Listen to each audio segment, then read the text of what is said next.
wase wale wamekuwa kifanya kwa kazi ya shamba, most of them wameretire, na kazi ya shamba mara nyingi vijana wapataki, ni kama kidogo iko na changamoto. So ikatafuta mbinu ya kufutia vijana waingie kwenye shirika la usalishaji wa chakula, na kupitia haya maneno ya kupishana kulima ndio wapate nafasi ya kuchangamuka, wajifunze jinsi ya kulima, na at least wapate na kasawadi kidogo ili waendeleshe kusalisha chakula. The cost of production start from plowing. Ikianza hapo na make sure umetengeneza shamba vizuri the way tumetengeneza mahali pale, make use of that humus, ifanye kazi, and then from there the cost also repair kama tractor is so costly. So ukiwa na the right driver ya tractor operator amefundishwa, at least utachukua pesa kidogo maintain your tractor, and then shamba utatumia mbolea chache sababu ya use ya hiyo nutrients. Tractors za huko ni zile kubwa, implements pia ni kubwa, capacity ya kazi hiyo kwa siku ni very high. Hizi zetu of course ni ya jembe 2-3, majority ni 3 disc or 3 bottom plow, ni ndogo ndogo, turning ni hapa na hapa kwenyewe, so you end up having compaction kwa edges. That is why mara nyingi unaweza kuta shamba mkulima anaona mahindi ya kando kando yote inakaa ndogo ndogo fupi kidogo, ni kwa sababu ya ile wakati wa kupinduka akireturn ana compact na develop kitu tunaita hard pan.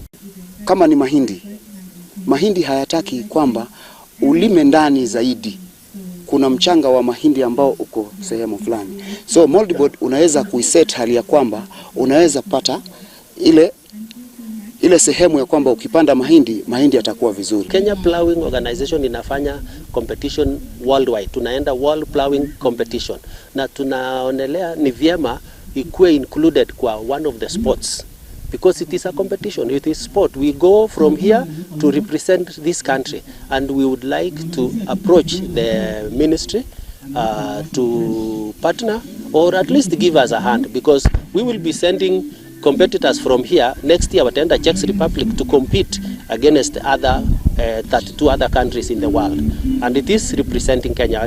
Nikashika namba ya kwanza, nikaenda nchi yangu ya kwanza ilikuwa ni Croatia, then from Croatia that is 2010 nikaenda Sweden, not Sweden, nilienda New Zealand, from New Zealand Sweden, from Sweden nikaingia mahali